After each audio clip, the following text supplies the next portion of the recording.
The new Minister of Education, Rafi Peretz, has just recently been appointed, but he's already beginning to make changes. Today, he announced that he will require schools in Arab Israeli and ultra-Orthodox communities to raise the Israeli flag outside their schools. And he says that he believes in, quote, education that promotes Israeli identity. Now, this law was already in place before Peretz's appointment, but it was actually not in force. So joining us to discuss further is Leah Borovoi, a psychologist and researcher, and Naphtali Bensimon, a journalist and member of the Likud party. Thank you both so much for coming in. All right, so Leah, you know, many schools in the Arab and ultra-Orthodox sectors choose not to raise the flag in the entrance of their institutions for political reasons. Do you think that Minister Peretz's decision is right? Should the state be enforcing this law?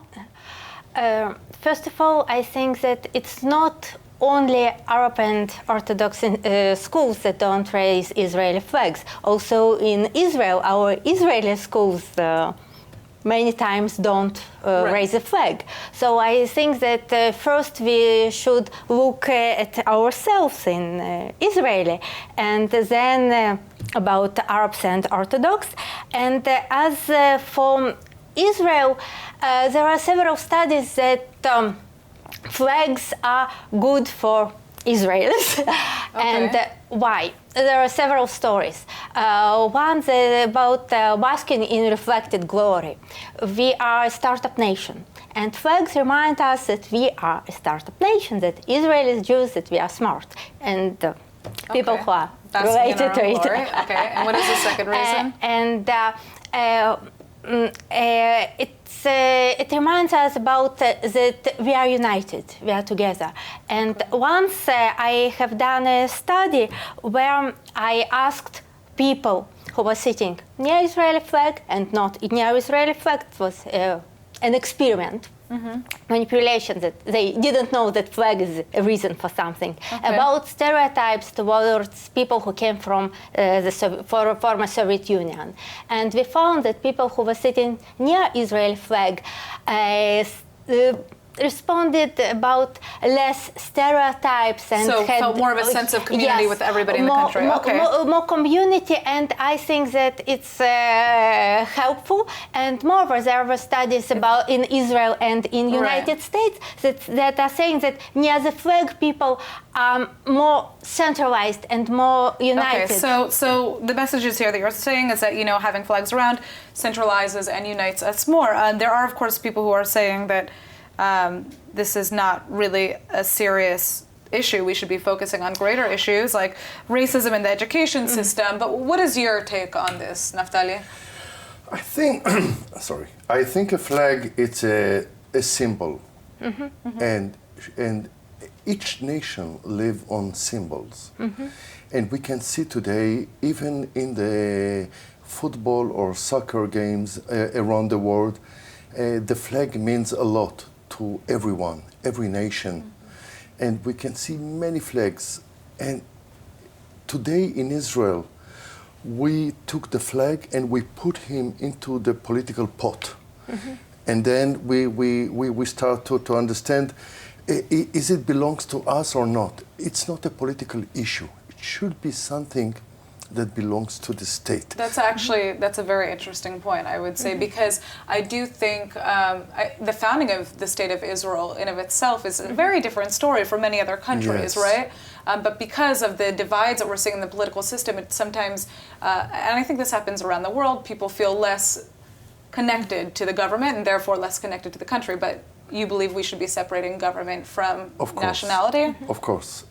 Nationality, we can see the success of the minorities here in Israel, and they adopt the democratic and political and education system. They're belonging to something.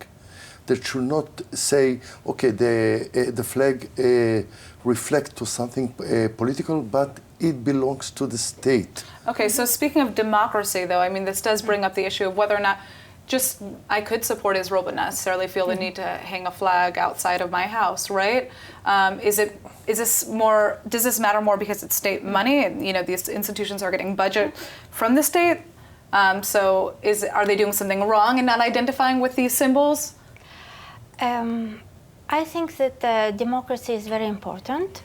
And I think that the story of the budget comes in this question from a different point, because Peretz is now in the transitional state. It's only 3 months that he's going to be a minister, and he can't make decisions that are relevant to budgets. That's a good For point, example, do something important that you have said. There are many important issues in education. Or actually teaching students how to not, or to identify more with the nation, how to be more united, accept community, accept minorities. These are obviously...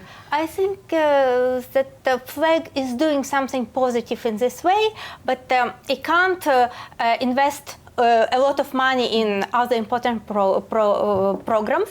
So he starts with something good, something positive, and something limited. Well, I will say something. There was. I just want to say this fact before we turn to you, Naphtali. There was an NGO who checked this issue, and almost 88% of Arab and Haredi ultra-Orthodox schools already hang the Israeli flag. So, is this a political ploy? I'm against to make from all this issue a political issue, and not from the Minister of Education or from the Knesset or from others. I think many people are connected to the Israeli flag, even inside the ultra-Orthodox and Arab communities, because they are belonging to the Israeli state and Israeli democracy, and this is the biggest win. As Leah mentioned, I think in Israeli schools, or secular schools, or state schools, we don't see many times the flag. Right. And so it's not something that, okay, tell me how much flags do you have, and I will tell you how much do I have, or something like that. We should put aside the politics and say to the people something that convincing. Flag belongs to everyone, with our values, with our political values, and this is something that people will adopt. Yeah, I mean, I guess the question, the overlying question here, because we're running out of time, unfortunately, so we're not going to be able to continue this, is whether or not you can actually separate politics from the flag, because it is a nationality, which therefore separates you from other nationalities, right? That's divisive in itself, but if it's being used for acceptance and a form of unification and community, then of course it is positive. But I don't know if anything is going to come of this anyhow. So thank you both so much for coming. Natasha, we cannot even say blue and white because it becomes politics, and the flag is blue and white. That's fair. That's a good point. Interesting. All right. Thank you so much for coming in. Thank you.